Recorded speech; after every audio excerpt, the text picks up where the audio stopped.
O'Neill. And Pat took me as a 9-year-old, and I had all the desire in the world. And I could throw the ball fairly hard for a 9-year-old. But the problem was my catcher never caught one. You know, it was off the backstop. I saw a lot of his back, but rarely did he catch it. This went on for 4 years. And finally, I found the strike zone, and I was able to throw the ball over the plate. Unfortunately, we had some kids that were very big, and they hit it over the fence. So I wasn't deterred, I just a little frustrated. So a year goes by, I'm 14 years old now, I get into high school ball, and lo and behold, who's my coach? It's Pat O'Neill. And Pat was a type of coach that he basically tried to build mechanics of a pitching motion before he did anything else.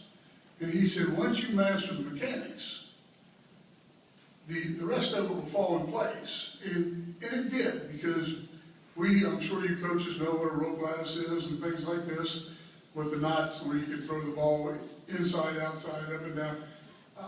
That's what I used for 4 years of high school.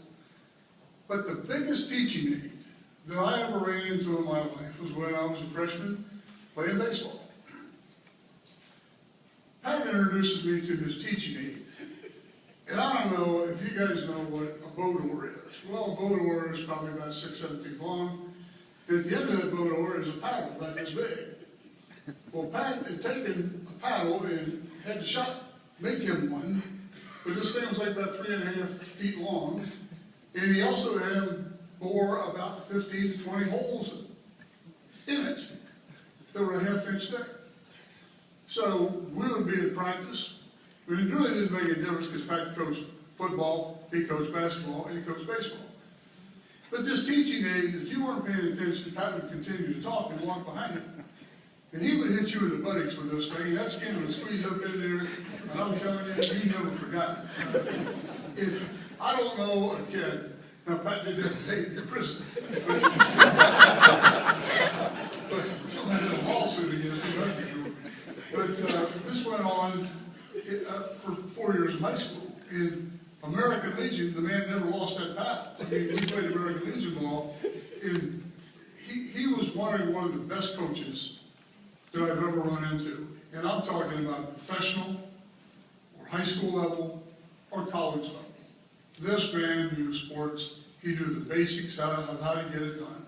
And he spent a lot of time. But the biggest thing about Pat O'Neill, and I can't say enough about it, enough good things, he had the patience of a saint. Because, you know, I was a tough learner. I mean, you know, when you're young and dumb, you want to do it your way. And Pat was insistent on doing it his way. And all of a sudden, the success came, and I added speed and great control. And I look back, and when they dedicated the field to Pat O'Neill back in Lawrenceburg, I went down and gave a talk. But in the interim, when I was in the big leagues, Pat called me up and he says, would you come down and talk to the kids?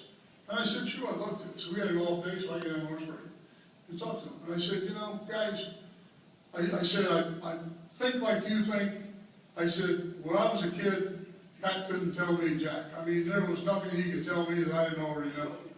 But I said, you know, when I got to the major leagues, I found guys who were getting paid pretty good money to tell me the same thing that Pat did. And, you know, I said, I thank you guys a whole lot because, you know, you're the reason that guys play college ball, play professional ball, and without you, I'm telling you, we wouldn't be standing here. I guarantee you I wouldn't be standing here.